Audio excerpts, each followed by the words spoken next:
नमस्कार। आप सिने माहौल देख रहे हैं। आज द ग्रेट इंडियन फैमिली का रिव्यू। इस फिल्म का नाम अगर द ग्रेट इंडिया भी केवल रख दिया जाता तो भी मुफीद होता। वैसे अभी इंडिया नाम पर आपत्ति है तो महान भारत ना ये नाम तो नहीं चल सकता था। तो चलिए, द ग्रेट इंडियन फैमिली, इसमें परिवार है और परिवार के साथ इंडिया जिस वजह से ग्रेट है उसको कुछ किरदारों के जरिए दिखाया गया है। फिल्म का नायक वेद व्यास त्रिपाठी उर्फ भजन कुमार बलरामपुर शहर का मशहूर गायक है।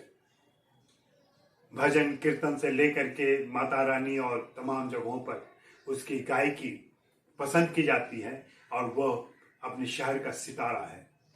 ब्राह्मण परिवार में है।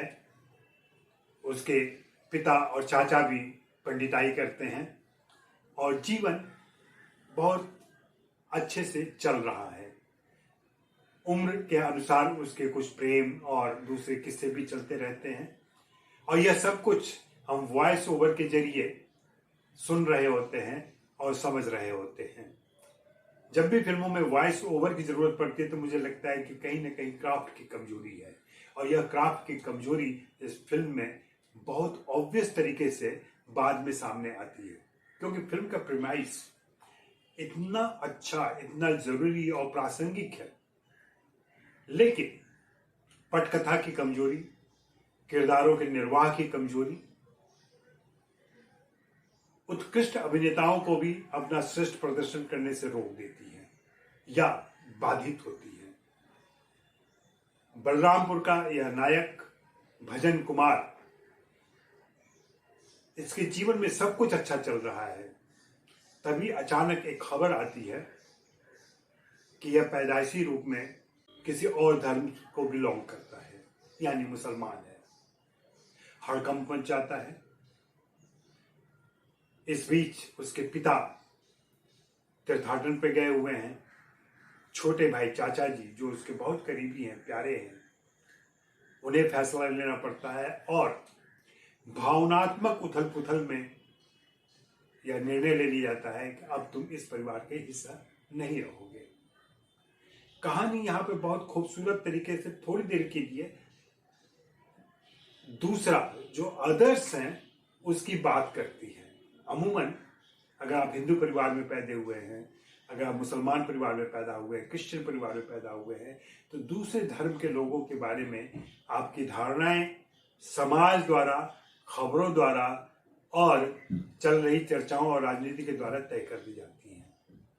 आपको मालूम ही नहीं रहता है कि दूसरे अदर्स कैसे होते हैं, कैसा उनका जीवन होता है, कैसा उनका रहन सहन होता है, कैसा उनका खान पान होता है। और जब हमारा नायक बिल्लू उर्फ भजन कुमार उर्फ वेद व्यास मुसलमान होने निकलता है और मुसलमान होने की कोशिश करता है, तब उसे पता चलता है कि अरे वहां भी तो सब कुछ वैसा ही है जैसा हमारे यहां होता है। तो फिर फर्क कहां है? किस बात का फर्क है? किस बात का हल्ला गुल्ला है? और एक दूसरे के बारे में इतनी कम जानकारी है कि वह अल्लाह अकबर को अभिवादन का शब्द समझता है। बाद में उसे पता चलता है कि नहीं, सलाम वालेकुम कहते हैं। और इस तरीके से कहानी आगे चलती चली जाती है। फिर थोड़ा ड्रामा होता है, थोड़ा मेलो ड्रामा होता है। पिता लौट के आते हैं, पिता के सामने एक असमंजस है, एक द्वंद्व है, क्या किया जाए, कैसे इसका निदान निकले। बात डीएनए तक जा पहुंचती है और बैकड्रॉप में, जब फ्लैशबैक में हम देखते हैं कि असल कहानी क्या है, बैक स्टोरी में हमें सारी चीजें खोलकर बता दी जाती हैं। गौरतलब है कि यह कहानी और इसका नायक 7 दिसंबर 1992 को पैदा हुआ था। आप सभी के मेमोरी में होगा, आप सभी को याद होगा, 6 दिसंबर 1992 को बाबरी मस्जिद ढा दी गई थी। उसके अगले दिन बलरामपुर में हिंसा और दंगा फैलता है। वहीं पे एक मुसलमान औरत एक बच्चे को जन्म देने के साथ दिवंगत हो जाती है और उस बच्चे को पालने की जिम्मेदारी पंडित जी पर आ जाती है। जहां पंडित जी की पत्नी आगे बढ़कर फैसला लेती है कि इसे इसके बगल में लिटा दो और हम बाहर कहेंगे कि हमारे जुड़वा बच्चे थे। फिल्म के क्लाइमेक्स में जब ये भेद खुलने वाला है, उस समय फिल्म का नायक जिस मोनोलॉग और जिस तरीके से अपनी बात कहता है, वह भी फिल्म की कमजोरी है।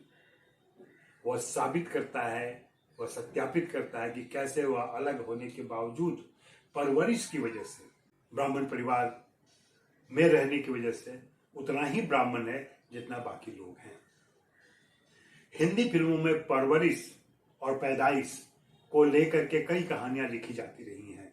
आवारा फिल्म में भी आपने यह कहानी देखी थी और यह माना जाता रहा है कि परवरिश जैसे परिवार में आपकी होती है, जैसे माहौल में आपकी होती है, वैसे ही आप बनते हैं। पैदाइशी कुछ नहीं होता है। वह एक बार फिर से इस फिल्म में साबित होती है। लेकिन मैं वही कहूँगा कि फिल्म के लेखक निर्देशक ने इतनी जल्दबाजी में, आलस्य में काम किया है कि वे इस महत्वपूर्ण प्रासंगिक विषय के साथ न्याय नहीं कर सके हैं। और यही वजह है कि विक्की कौशल का कौशल भी यहाँ ज्यादा काम नहीं आता। कुमुद मिश्रा, मनोज पहवा, सादिया सिद्दीकी जैसे कलाकार भी कुछ खास नहीं कर पाते। हाँ, इस फिल्म में जो सहयोगी कलाकारों की कास्टिंग है, उसके लिए मैं जरूर कास्टिंग डायरेक्टर को धन्यवाद दूंगा कि उन्होंने बिल्कुल नए चेहरों को ऐसे किरदार सौंपे हैं। बाकी नाच गाना है, भजन है, कीर्तन है और पॉपुलर संस्कृति की चीजें हैं। एक जगह कहीं शाहरुख खान की भी चर्चा हो जाती है। फिल्म में सबसे कमजोर किरदार और अभिनय कहा जाएगा तो वह मानुषी छिल्लर का है। मानुषी छिल्लर को अभिनय की ट्रेनिंग लेनी चाहिए। शुक्रिया, मेहरबानी, धन्यवाद। देखते रहें सिनेमा हाउस।